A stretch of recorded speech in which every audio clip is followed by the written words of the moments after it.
नमस्कार साथियों, मैं राजकुमार पालीवाल एक बार फिर आपका स्वागत करता हूं आपके अपने YouTube चैनल पालीवाल सर पर। साथियों, अपन ने कुछ दिन पहले एक सफर शुरू किया था कि अपन सेकंड ग्रेड के लिए जो आने वाला एग्जाम है उसके लिए जो पूर्व परीक्षा में आए हुए प्रश्न हैं उनको हल करते हुए चलेंगे। इस कड़ी में अपन ने बहुत सारे प्रश्न हल कर लिए और बहुत सारे हल करेंगे। मैं आपके लिए निरंतर वीडियो लेकर आ रहा हूं, तो आप बने रहे अपने चैनल के साथ और ज्यादा से ज्यादा लाइक, शेयर और सब्सक्राइब करते रहे।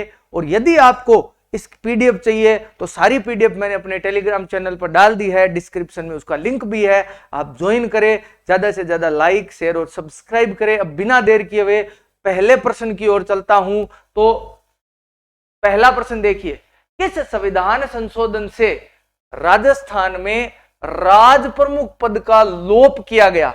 लोप का मतलब कौन से संविधान संशोधन द्वारा जो है वो राजस्थान से राज प्रमुख जो पद था उसको हटा दिया गया। मैं आपको बताऊं तो वो जो संविधान संशोधन था वो था 7वां संविधान संशोधन। 7वें संविधान संशोधन 1956 के द्वारा भारत में बहुत सारे राज्यों से जो है वो राज प्रमुख का संस्था का पद जो है वो समाप्त कर दिया गया। ऐसा ही जो परिवर्तन है वो राजस्थान में किया गया। राजस्थान में राज प्रमुख का पद समाप्त कर दिया गया और राजस्थान में जो है वो राज्यपाल का पद सर्जित किया गया। राजस्थान के एक ही राज प्रमुख बने थे, सवाई मान सिंह। तो राजस्थान के एकमात्र जो राज प्रमुख, जिन्हें प्रथम भी कह सकते हैं आप, अंतिम भी कह सकते हैं, वो सवाई जो है वो सवाई मान सिंह थे। और राजस्थान के जो प्रथम राज्यपाल थे वो थे गुरुमुख निहाल सिंह। तो इस प्रश्न जो पूछा गया है कि राजस्थान में राज प्रमुख संस्था का लोप किस संविधान संशोधन द्वारा किया गया, तो 7वें संविधान संशोधन द्वारा इस संस्था का लोप किया गया। मैं नाम लिख देता हूं, राजस्थान के राज प्रमुख सवाई मान सिंह, ये राजस्थान के एकमात्र राज प्रमुख थे। आगे चलते हैं दूसरे प्रश्न की ओर। राजस्थान लोक सेवा आयोग की सदस्य संख्या व सेवा शर्तें कौन तय करता है? बहुत ही बढ़िया प्रश्न है। ज्यादातर अपन परीक्षाओं में पढ़ते हैं कि कोई भी संस्था की सेवा शर्तें संसद या राज्य विधानमंडल द्वारा तय की जाती है, लेकिन लोक सेवा आयोग की सदस्य संख्या और सेवा शर्तें जो है वो राष्ट्रपति और राज्यों में राज्यपाल द्वारा तय की जाती है। तो यहां पर जो उत्तर होगा वो राज्यपाल होगा। यदि हम लोगों ने इसको नहीं पढ़ा तो निश्चित तौर से इसके गलत होने की संभावना बहुत ज्यादा रहती है। तो राजस्थान लोक सेवा आयोग की सदस्य संख्या व सेवा शर्तें उन सदस्यों की जो तय करता है वो राज्यपाल तय करता है। बहुत ही बढ़िया प्रश्न है ये सेकंड ग्रेड में आया था। सेकंड ग्रेड एग्जाम में ये प्रश्न पूछा गया था, वहीं से मैंने इसको उठाया है। बढ़िया प्रश्न है। तो निश्चित तौर से आप ध्यान रखें कि राज्यपाल ही जो है वो राजस्थान लोक सेवा आयोग के सदस्यों की संख्या और उनकी सेवा शर्तों को तय करता है। बढ़िया प्रश्न, निश्चित तौर से ध्यान रखिए। आगे चलते हैं। सरपंच और उप सरपंच की अनुपस्थिति में ग्राम सभा की बैठकों की अध्यक्षता कौन करेगा? देखिए, यदि सरपंच उपस्थित होता है तो सरपंच करता है, अगर सरपंच नहीं है तो उप सरपंच करता है। प्रश्न यह है कि दोनों ही अनुपस्थित हो, यानी ना सरपंच उपस्थित है ना उप सरपंच उपस्थित है, ऐसी परिस्थिति में उसकी बैठकों की अध्यक्षता करेगा कौन? तो जब ग्राम सभा की बैठक होती है तो ऐसी परिस्थिति में किसी एक सदस्य का निर्वाचन कर लिया जाता है और वो निर्वाचित जो सदस्य होता है वो ग्राम सभा की बैठकों की अध्यक्षता करता है। तो निर्वाचित सदस्य कोई भी व्यक्ति को चुन लिया जाता है। तो नीचे वाला ऑप्शन देखिए, कोई भी उपस्थित सदस्य जिसे इस प्रयोजन हेतु चुना जाता है वो ग्राम सभा की बैठकों की अध्यक्षता करेगा। तो निश्चित तौर पर बड़े वाला सही हो गया आज तो ध्यान रखिए, ये जो बड़े वाला ऑप्शन है ये सही है। और ग्राम सभा के बारे में आपको बता चुका हूं कि ग्राम सभा एक संवैधानिक संस्था है, इसे संविधान का दर्जा प्राप्त है। इसमें जो जितने भी मतदाता होते हैं वो सारे पंचायत के मतदाता इसके सदस्य होते हैं और इसका अध्यक्ष सरपंच होता है, लेकिन यहां प्रश्न में यह दे दिया कि ना सरपंच उपस्थित है ना उप सरपंच उपस्थित है, तो ग्राम सभा की बैठक की अध्यक्षता करेगा कौन? तो ऐसी परिस्थितियों में बैठक की अध्यक्षता जो है वो कोई भी व्यक्ति को एक चुन लिया जाएगा, वो उसकी जो है वो अध्यक्षता करेगा। आगे चलते हैं चौथे प्रश्न की ओर। निम्नलिखित में से कौन सा सुमेलित नहीं है? यह भी सेकंड ग्रेड में पूछा हुआ प्रश्न है, बहुत सिंपल सा प्रश्न है, लेकिन चारों ऑप्शन ध्यान में होने चाहिए। देखिए सुमेलित नहीं है, मौलिक अधिकार कहां से लिए गए हैं? अमेरिका से लिए गए हैं, तो ये तो सुमेलित है, ये तो सही है। मौलिक अधिकार अमेरिका से लिए गए हैं, भाग 4 में भाग 3 में शामिल है, अनुच्छेद 12 से 51 तक। उसके बाद तो भाग मैं लिख देता हूं, भाग 3 अनुच्छेद 12 से 35, ठीक है। उसके बाद अगला आता है नीति निर्देशक तत्व है, ये आयरलैंड से लिए गए हैं, बिल्कुल सही बात है, आयरलैंड से लिए गए हैं, भाग 4 में है और 36 से 51 तक है। भाग 4 अनुच्छेद 36 से 51 तक आयरलैंड से लिए गए हैं। संसदीय लोकतंत्र भारत का आपको पता ही है कि संसदीय लोकतंत्र जो है वो भारत का ब्रिटेन से लिया गया है। हालांकि संसदीय लोकतंत्र जैसी कोई शब्दावली भारत के संविधान में उल्लेखित है नहीं, लेकिन ली गई ब्रिटेन से, ये सही है। लास्ट ऑप्शन है आपात उपबंध, ये रूस से, ये गलत है। आपको पता होगा कि आपात उपबंध जो है वो जर्मनी से लिए गए हैं, तो यदि यहां जर्मनी लिखा हुआ होता तो ये सुमेलित होता, लेकिन यहां जर्मनी नहीं है, यहां रूस लिख दिया। रूस से तो मौलिक कर्तव्य लिए गए हैं, मैं लिख देता हूं, रूस से लिए गए हैं मौलिक कर्तव्य। यदि मौलिक कर्तव्य लिख देता तो सही होता रूस के साथ, और रूस के स्थान पर यदि जर्मनी लिख देता तो सही होता। तो आप ध्यान रखिए, जो मूल कर्तव्य हैं वो रूस से लिए गए हैं, लेकिन आपात उपबंध जो हैं वो जर्मनी से लिए गए हैं। आगे चलते हैं प्रश्न संख्या 5 की ओर। भारत सरकार अधिनियम 1935 के बारे में कौन सा कथन असत्य है? भयंकर बढ़िया प्रश्न है परीक्षा की दृष्टि से। ऐसा ही कुछ प्रश्न पिछले जो है वो मैंने वीडियो में भी पूछा था, इसमें भी लगभग वैसा ही प्रश्न है, लेकिन सारे ऑप्शन चेंज है। देखो पहला है इसमें कि अधिनियम की अनुसूची 7 में 3 सूचियां जो प्रांत और केंद्र के मध्य शक्तियों का विभाजन करती है, केंद्र और मध्य शक्तियों का विभाजन को दर्शाती है, यह सही है, यह कथन एकदम से सत्य है, इसमें कोई विवाद नहीं है। दूसरा है केंद्र सूची में 59 विषय थे, बिल्कुल केंद्र सूची में 59 विषय थे।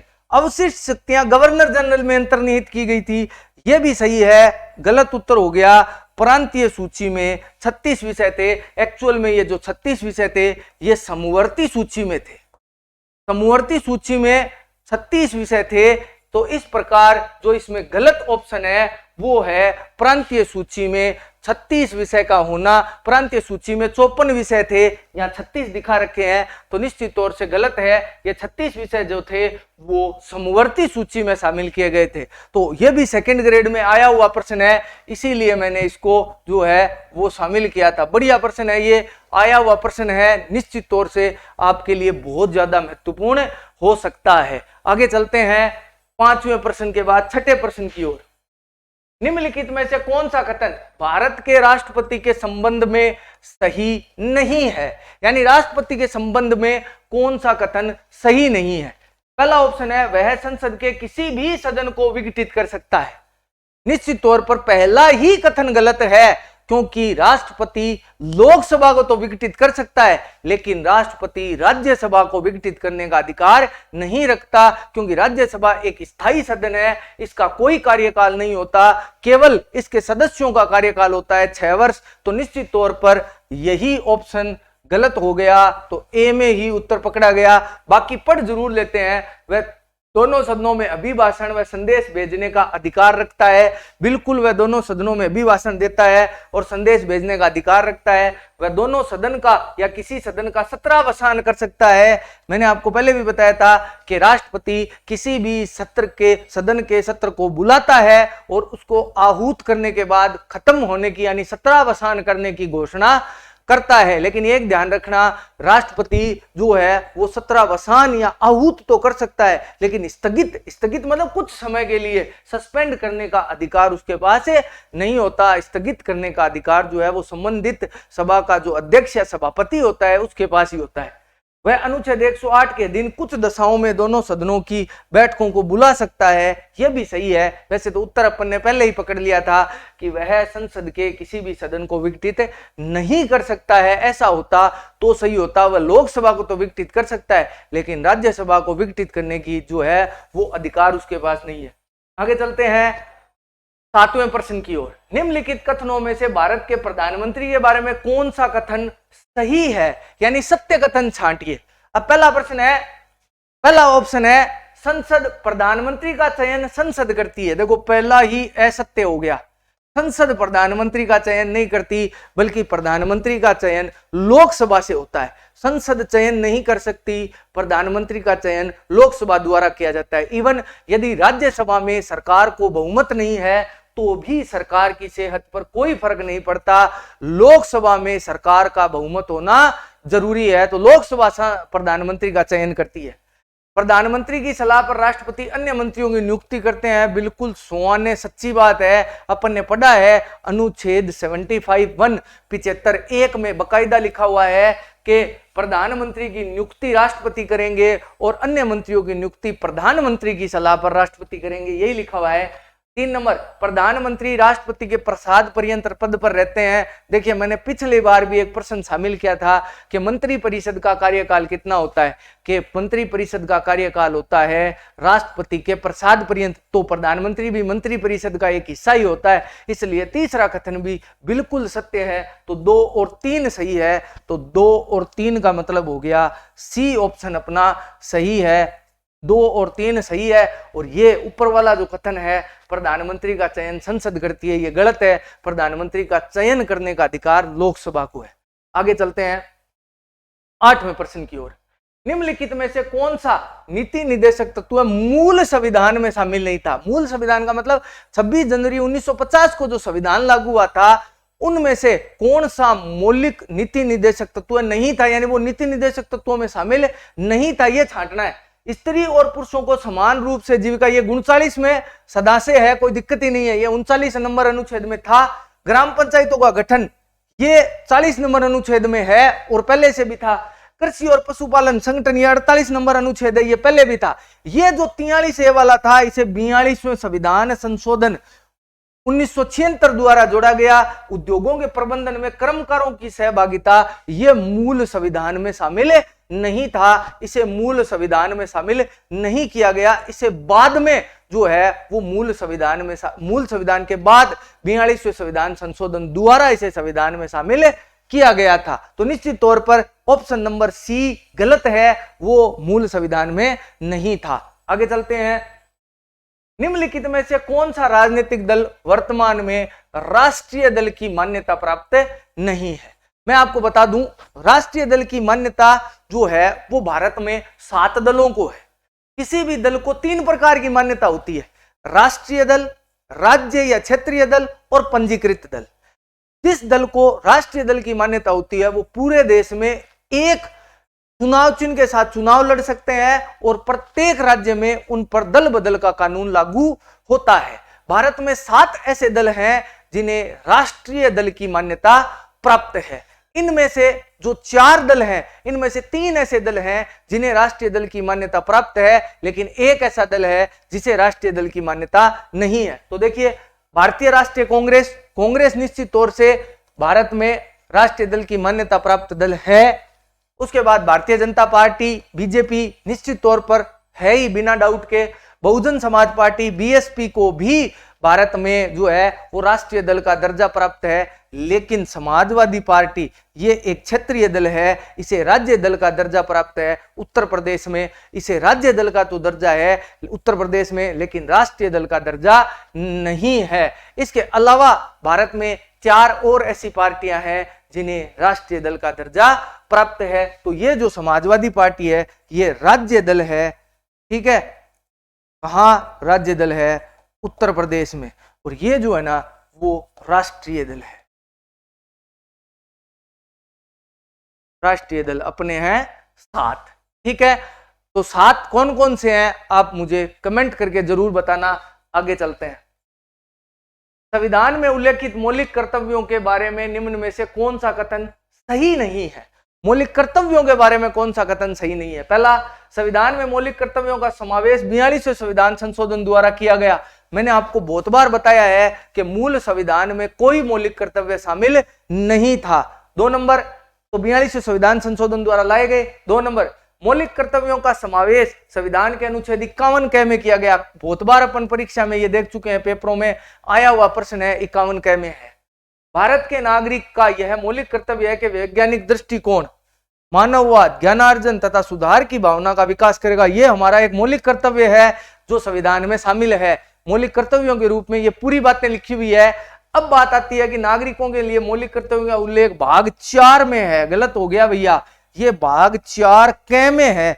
इसका जो एक्चुअल उत्तर है वो है भाग 4 क। अनुच्छेद जब 51 क है तो निश्चित तौर से भाग भी 4 क है। अनुच्छेद 51 क और भाग 4 क में मौलिक कर्तव्य है। इसने केवल 4 लिखकर छोड़ दिया, तो निश्चित तौर से ऑप्शन नंबर 4 गलत है। ये अगर 4 क होता तो चारों सही होते, लेकिन एक गलत छांटना था, अंतिम वाला गलत है 10 नंबर में। चलते हैं 11वें प्रश्न की ओर। राजस्थान पंचायती राज अधिनियम 1994 के अनुसार स्थापना समिति या स्थापना समिति को प्लानिंग कमीशन,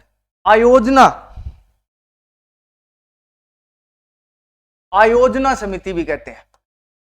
राजस्थान में आयोजना समिति भी कहा जाता है। इसका अध्यक्ष कौन होता है? मैंने आपको एक दिन पहले भी बताया था, जब एक प्रश्न आया था उसके जवाब में मैंने आपको बताया था कि राजस्थान में आयोजना समिति का अध्यक्ष जो होता है वो जिला प्रमुख होता है। इस समिति का निर्माण जो है वो पंचायती राज और नगर पालिका के जो निर्वाचित सदस्य होते हैं उनके द्वारा या उनमें से इन सदस्यों का चयन किया जाता है। तो उनका प्रमुख जो होता है वो जिला प्रमुख होता है राजस्थान में। मैंने आपको बताया भी था कि इसका प्रमुख कौन होगा ये राज्य सरकार द्वारा तय किया जाएगा। बात राजस्थान की चल रही है, सेकंड ग्रेड में प्रश्न आया था, तो राजस्थान में इसका प्रमुख जो है वो जिला प्रमुख होता है। आगे चलते हैं 12वें प्रश्न की ओर। नीति निर्देशक तत्वों के बारे में गलत कथन की पहचान कीजिए। निम्न में से कौन सा कथन नीति निर्देशक तत्वों के बारे में गलत है? पहला, यह राज्य के सभी 3 अंगों के लिए कार्य करने का निर्देश देता है। बिल्कुल सही बात है। प्रत्येक राज्य के 3 अंग होते हैं। कौन कौन से?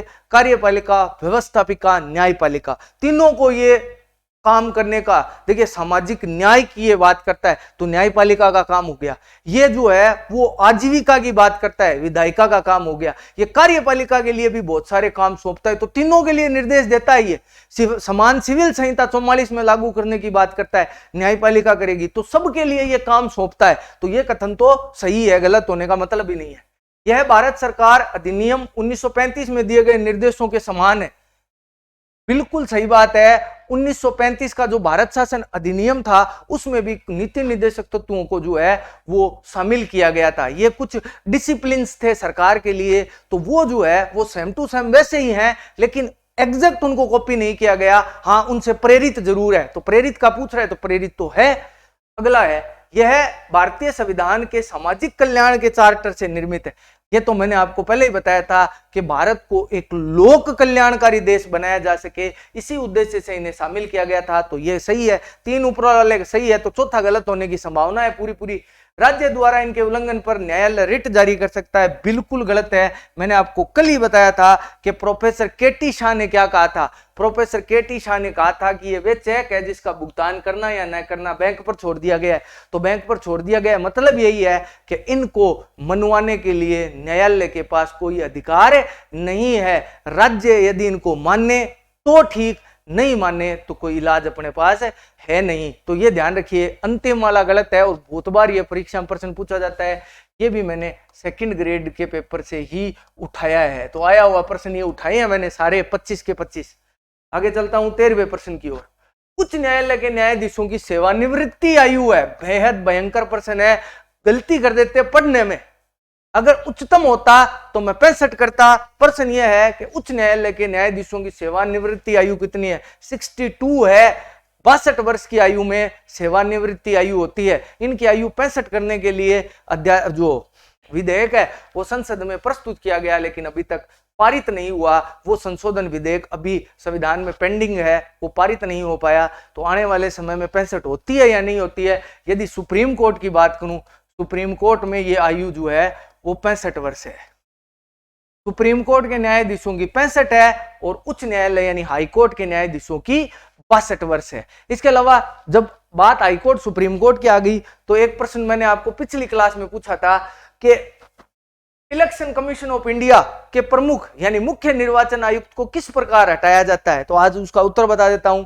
मुख्य निर्वाचन आयुक्त को जो है वो महाभियोग प्रक्रिया, या कहें तो संविधान में यूं लिखा गया है कि जिस प्रकार उच्चतम न्यायालय के न्यायाधीश को हटाया जाता है उसी प्रकार इलेक्शन कमीशन ऑफ इंडिया के मुख्य चुनाव आयुक्त को हटाया जाएगा। तो एक तरीके से उस प्रक्रिया को अपन महाभियोग कहते हैं, उसी प्रक्रिया द्वारा उसे हटाया जाता है। लेकिन आज तक कोई भी मुख्य निर्वाचन आयुक्त उस प्रक्रिया से हटाया नहीं गया है। अंत में भी एक प्रश्न पूछूंगा जिसका जवाब आपको देना है।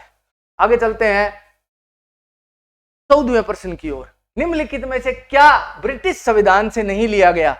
2 बार 2-1 से प्रश्न आ गए लेकिन मिल गए तो मैंने डाल दिए कि क्या इनमें से क्या नहीं लिया गया। तो आप देखिए, एकल नागरिकता बिल्कुल इंग्लैंड से ली गई है। जैसे अमेरिका में दोहरी नागरिकता होती है, पहले राज्य की होती है फिर देश की होती है। भारत में एक ही नागरिकता है, हम भारतीय हैं। संसदीय शासन प्रणाली पीछे पढ़ चुके हैं कि संसदीय शासन प्रणाली इंग्लैंड से ली गई है। मौलिक अधिकार ये भी अपन पढ़ चुके हैं, मौलिक अधिकार जो है वो कहां से लिए गए हैं? मौलिक अधिकार अमेरिका से लिए गए हैं। तो ये गलत हो गया अपना।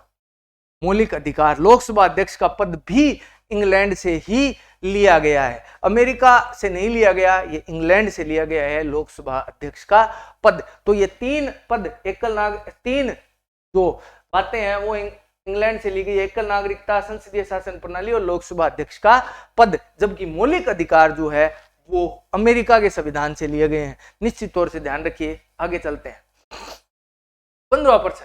निम्न में से कौन संविधान के मूल ढांचे में शामिल नहीं है, यानी संविधान का मूल ढांचा नहीं है? देखिए 1973 में एक वाद हुआ था। एक बाबा थे केशवानंद भारती बनाम केरल सरकार। ये विवाद जो हुआ था, उस विवाद में माननीय उच्चतम न्यायालय ने मूल ढांचे का सिद्धांत दिया था। उस मूल ढांचे में परिवर्तन करना संसद के हाथ में नहीं था। तो उन्होंने क्या शामिल नहीं किया? देखिए, शासन की संघीय व्यवस्था ये संविधान के मूल ढांचे में है ऐसा बताया था।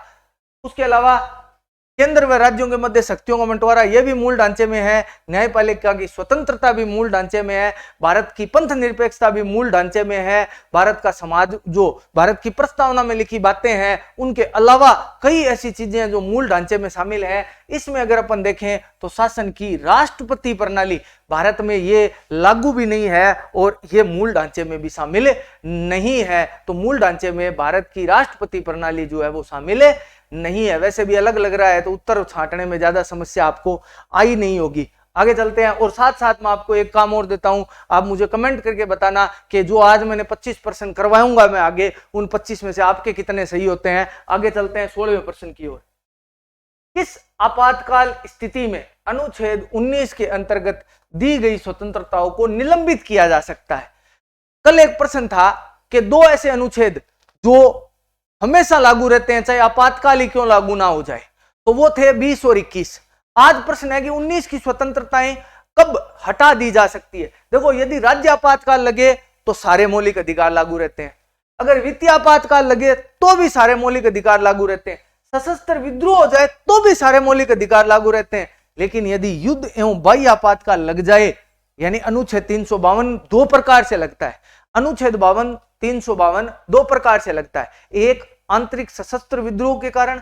2, जब बाह्य कोई युद्ध एवं आक्रमण हो उस परिस्थिति के कारण भारत में जो है वो आपातकाल लगता है। अगर 4 नंबर ऑप्शन यानी युद्ध एवं बाह्य आक्रमण की स्थिति में आपातकाल लगता है तो संसद चाहे तो हमारे मौलिक अधिकारों को जो है वो निलंबित कर सकती है। 20-21 को छोड़कर, तो उसमें 19 भी आता है, उन स्वतंत्रताओं को निलंबित किया जा सकता है। अदरवाइज हमारे मौलिक अधिकारों को निलंबित करने का अधिकार नहीं होता है। तो 16वें प्रश्न का उत्तर हो गया डी। आगे चलते हैं। राजस्थान राज्य मानवाधिकार आयोग का गठन कब हुआ? बढ़िया प्रश्न है।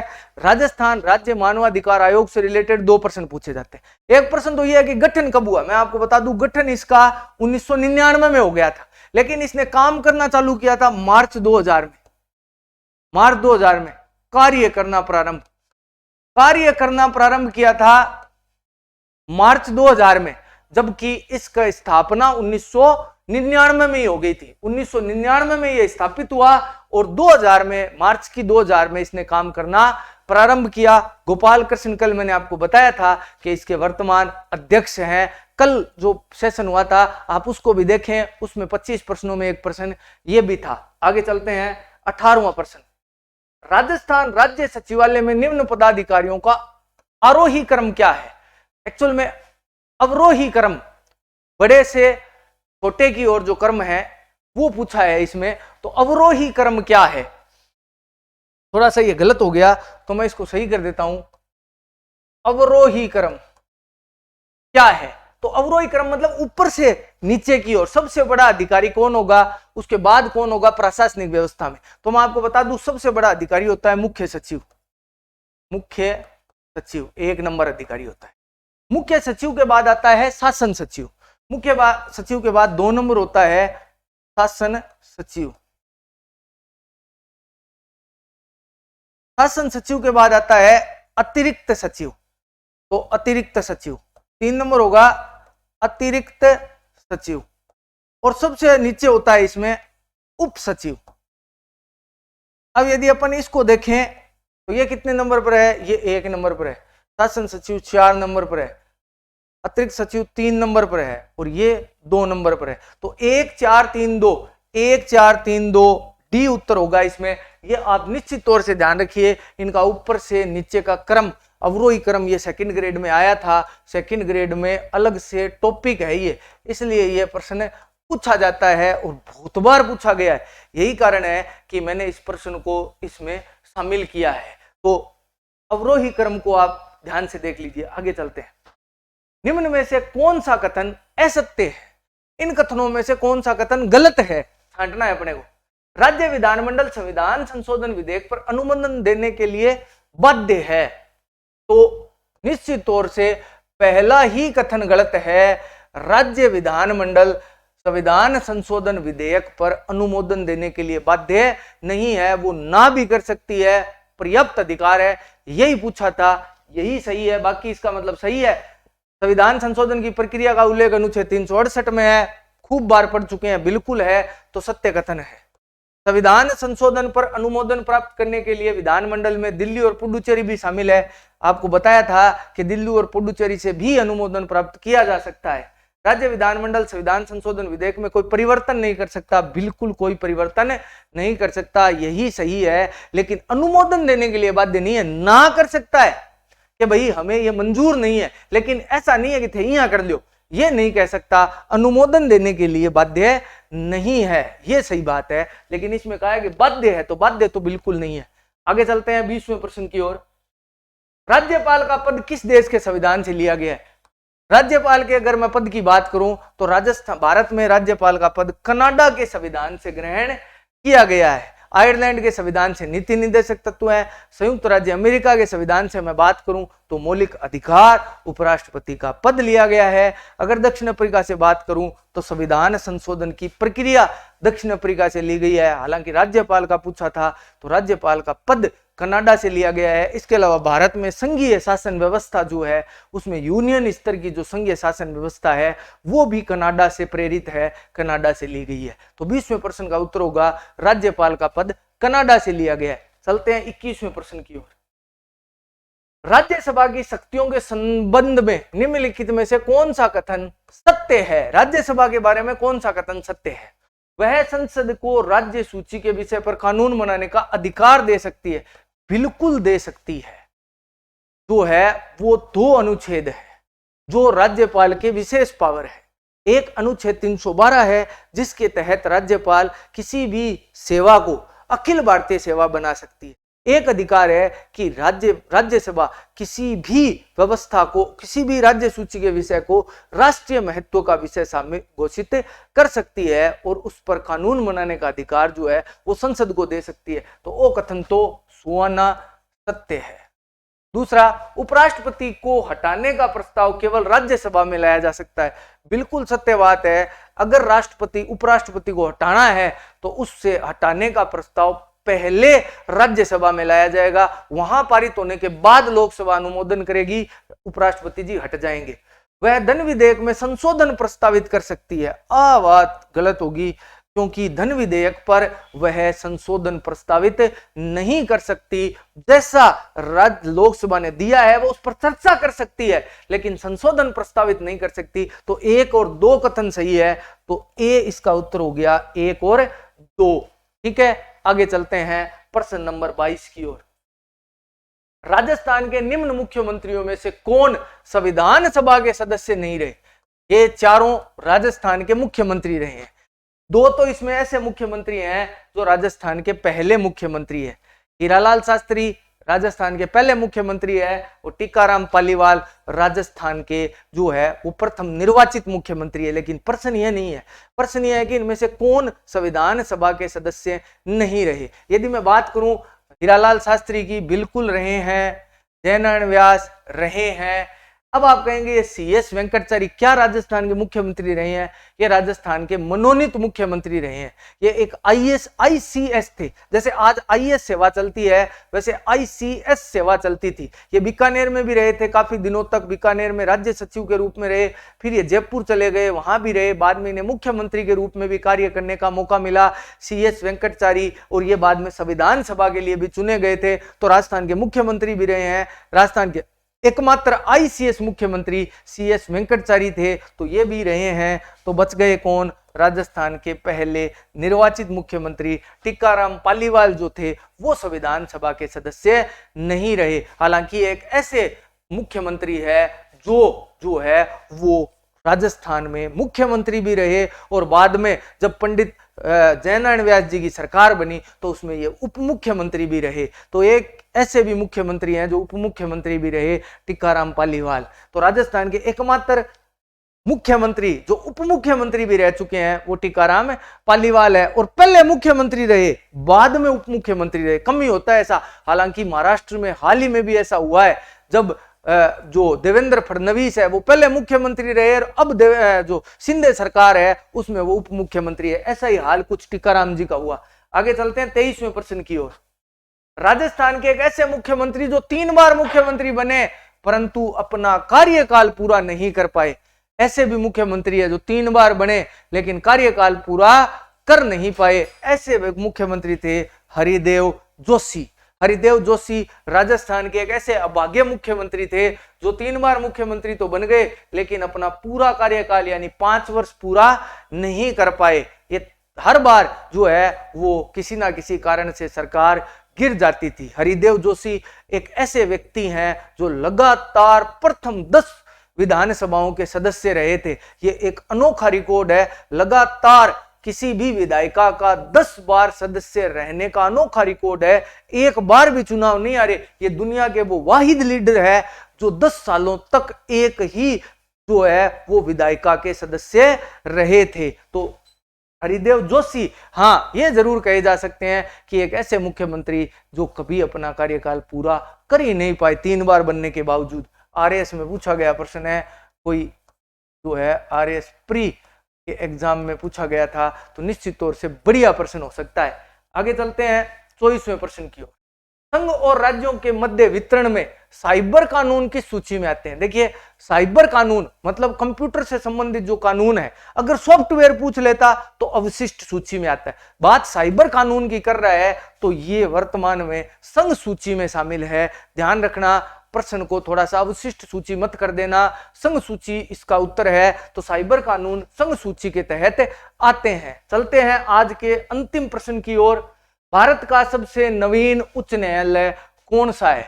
भारत का यदि सबसे नवीन उच्च न्यायालय की मैं बात करूं तो सबसे नवीन उच्च न्यायालय है अमरावती। अमरावती आंध्र प्रदेश में है।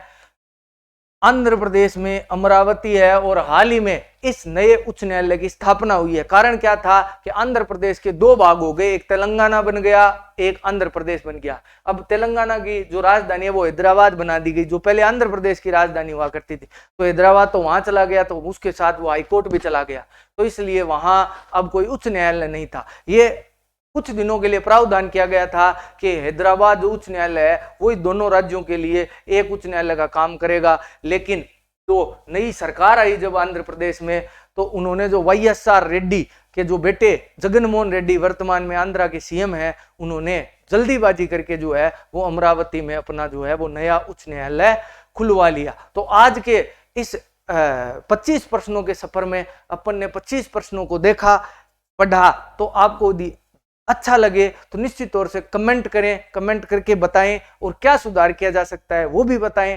चैनल पर आए हैं, नए हैं तो सब्सक्राइब बटन भी दबाएं और चैनल को सब्सक्राइब कर लें। उसके अलावा पोस्ट को लाइक करें, शेयर करें ज्यादा से ज्यादा। और सेकंड ग्रेड के लिए तो बहुत ही शानदार पॉलिटी के 18 से 20 प्रश्न आते हैं, तो ये मेरे हिसाब से इन प्रश्नों में से आएंगे। यदि एक दो नहीं आते हैं तो ओढ़ मुँह दे दिया, लेकिन ज्यादातर प्रश्न यहाँ से आएंगे, मेरी गारंटी है, क्योंकि पूर्व में आए हुए प्रश्नों का मैं पूरी तरीके से जो है वो यहाँ देख रहा हूँ। उसके अलावा प्रश्न आपको 25 दिखाई दे रहे होंगे, लेकिन कम से कम 50 से ज्यादा प्रश्न अपन हल करते हैं। तो आप इनको इस बात को दिमाग में रखिए कि अपन 50 प्रश्नों की प्रश्नोत्तरी देख रहे हैं।